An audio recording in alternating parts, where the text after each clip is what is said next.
everybody and welcome back to my YouTube channel. My name is Jess and today's video, as you can tell by all the books around me, it is time for my Pages and Plot Holes board game to choose my TBR for the month of August. I'm not gonna lie, I am feeling a little bit scared of the board this month because last month it was so nice to me. So I am feeling a little bit terrified of what this board is going to throw at me today. I am going on holiday in the month of August, so there is a little bit of restriction going on already, and I am also having my garden and driveway worked on currently. I say having it, I'm not having someone do it for me. Myself, my partner and my partner's dad are doing it together, so that's also taking up a lot of my time. Without further ado, let's jump straight on into this video. Okay, we ended last month on TBR jar pick, so we're going to start there today, and let's get started with roll number 1. 5 and 1, that's 6. 1, 2, 3, 4, 5, 6. Free pick.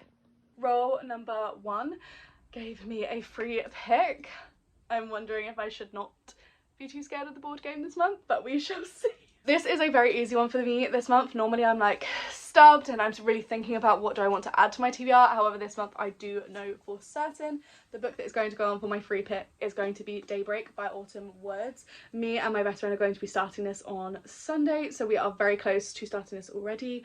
That is the Sunday that this video goes out, so we will be starting this book then. So I am very much excited to be reading this. I'm so excited and so grateful to my bestie for picking up an edition with the matching sprayed edges that I have for the first book as well.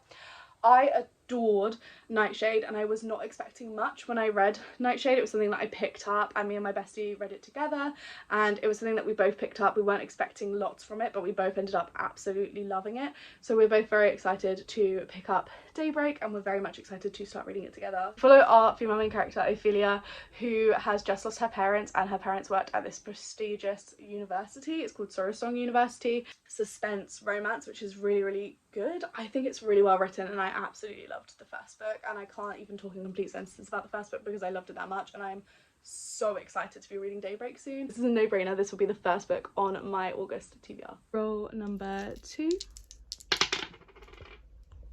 is a 5 and a 6. 11.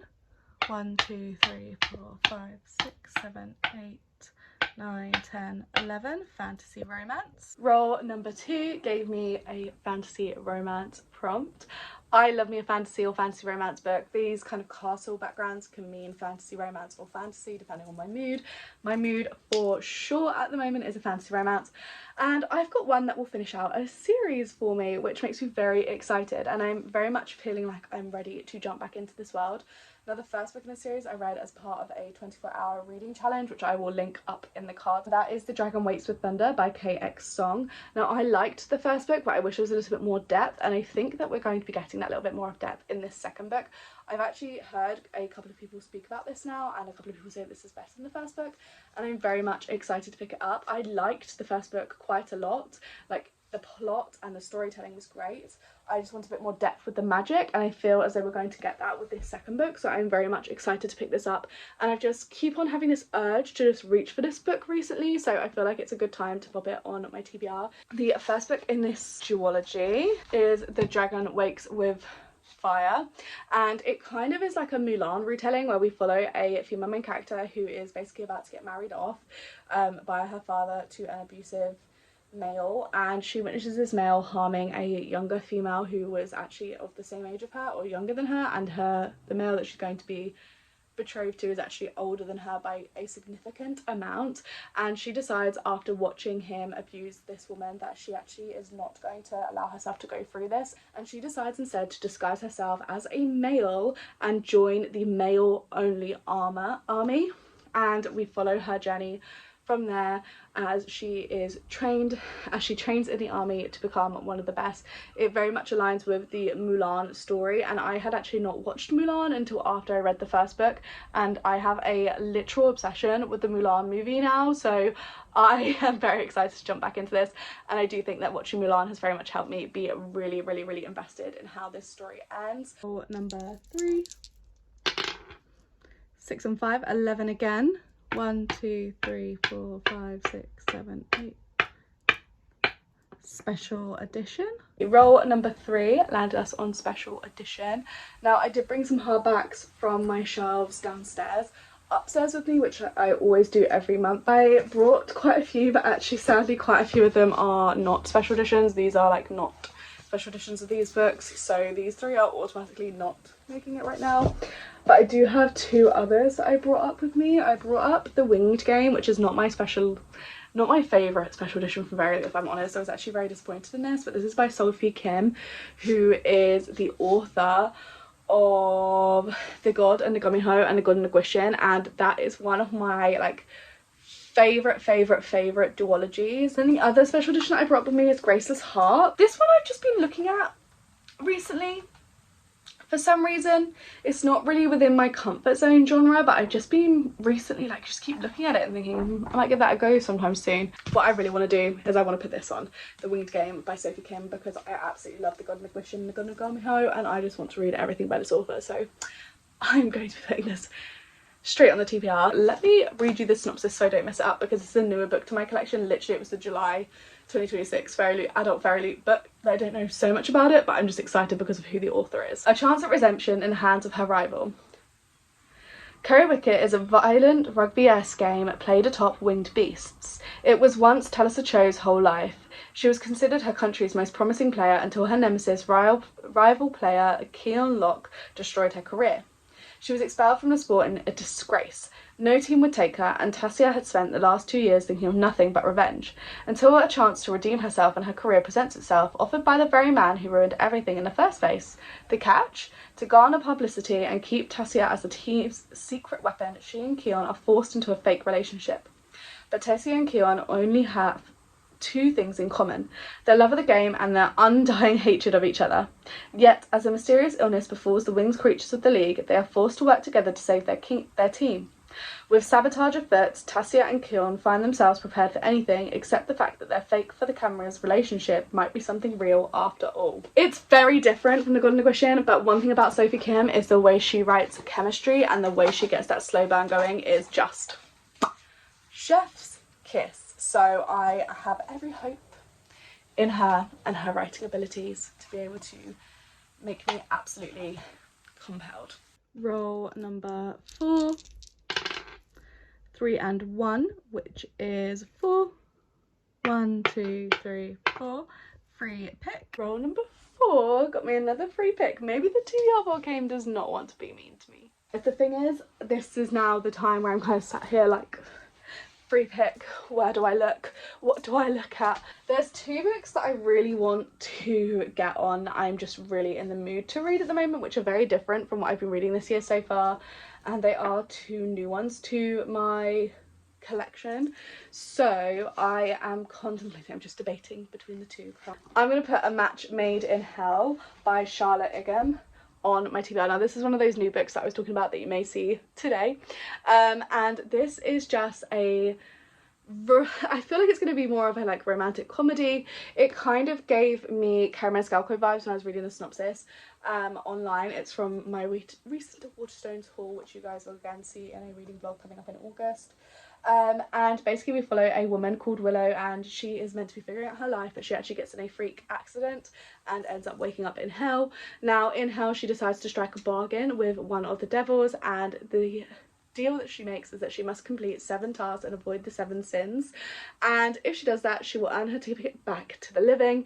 But on the synopsis it says that falling for the devil isn't just dangerous, it could spell damnation. Again, like I said, it gives me Carrie Manscalco vibes. It gives me it's going to be like a romantic comedy kind of story, and for some reason I'm just really in the mood for that at the moment. And I think it's been it has been a very long time since I've been in the mood for something like this, so I am very much excited. Roll number 5. 4 and 4, that's our double, so we need to do 7 rolls this month. We've got 8. 1, 2, 3, 4, 5, 6, 7, 8. Free pick. I don't know whether to be thankful or not that we got a double and then landed on 3 pick or not. Roll number 5 is free pick again, and I actually think I'm going to go ahead and add the book that I was between choosing for the last free pick. So I chose A Match in Hell, but the book that I was considering it with is Submarine by Josh Wood. Now, I have never read this book. I've never seen this book. I've heard nobody talk about it. Bit of the same as this book, to be honest with you. But my partner actually pointed this out when we were in Sainsbury's the other day, and it just sounds so fun. It sounds like a rom-com-y romance, which again is what I'm in the mood to read, and it's got that touch of paranormal, which is what I want. This is about Solstice Springs, and it's where there's Halloween all year round. Pink skeletons wear beachwear, and the town's biggest debate is whether the ghosts are real or just good for business. When Dunlop's summer plan was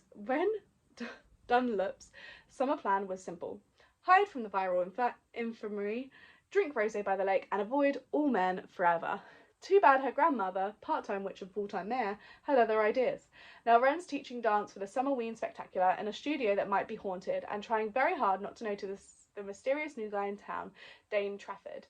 Between bonfire wishes and midnight confessions, fairy lights and watermelon jack-o'-lanterns, Wren and Dane might just discover that Solstice Springs' real magic isn't supernatural. And also, what a perfect time to read it! Summerween in the summer. I'm excited. Roll number 6.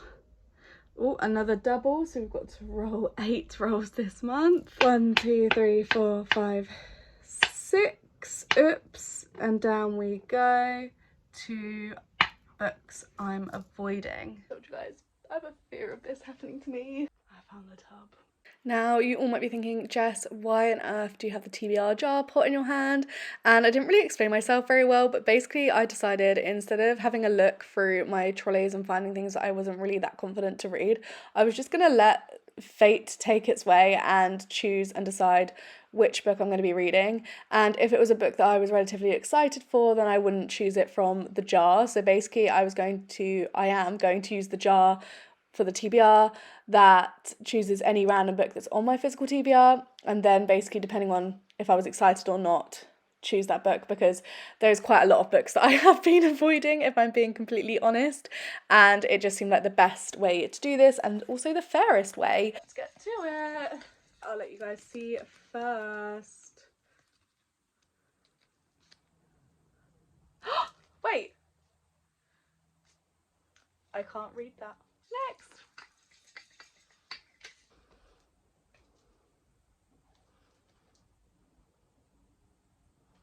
Oh, it says Sky Ridge Hot Shots.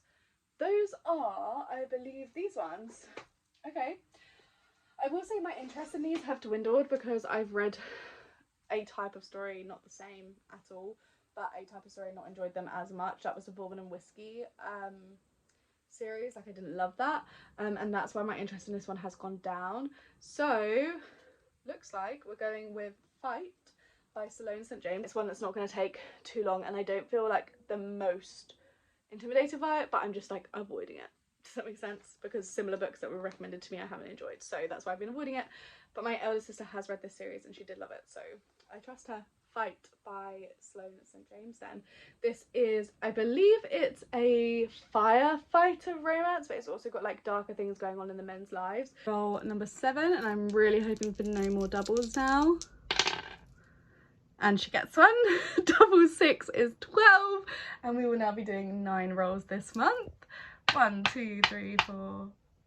Oh, hang on. Going the other way. 1, 2, 3, 4, 5, 6, 7, 8, 9, 10, 11, 12. Free pick at least. I can't say it's been necessarily a bad month when I'm on my 4th free pick of the month, but I can say that I'm scared. I'm at roll number 7.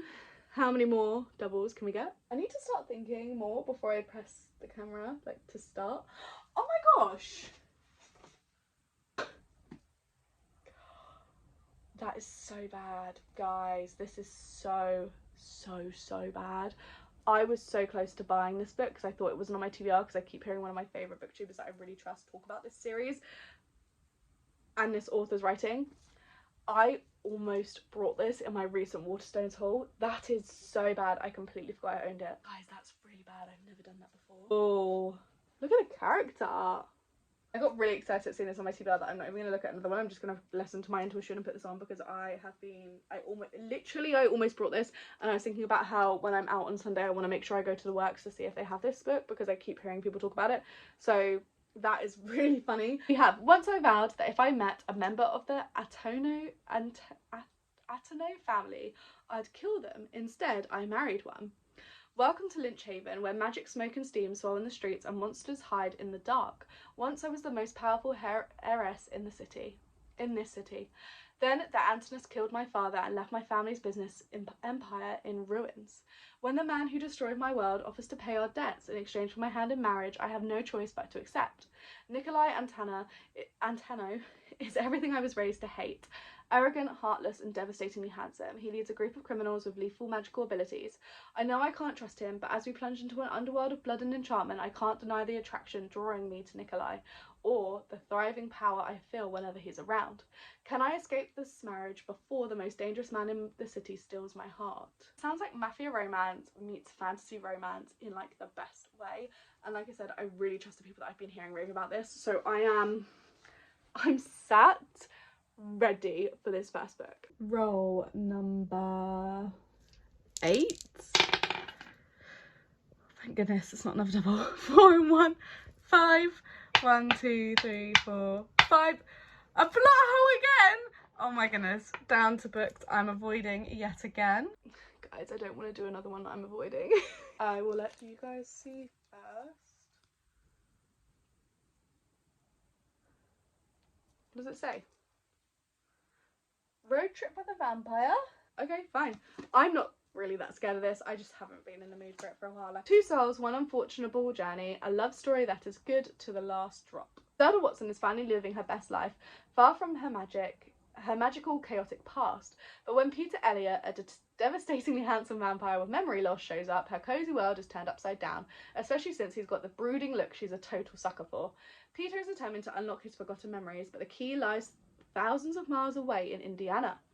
Zelda is the only one who can get him there, which only means one thing: a cross-country road trip. As they hit the highway, sparks fly and the summer nights only grow hotter until it's not just Peter's future that's at stake. And hopefully what will be our last roll number 9.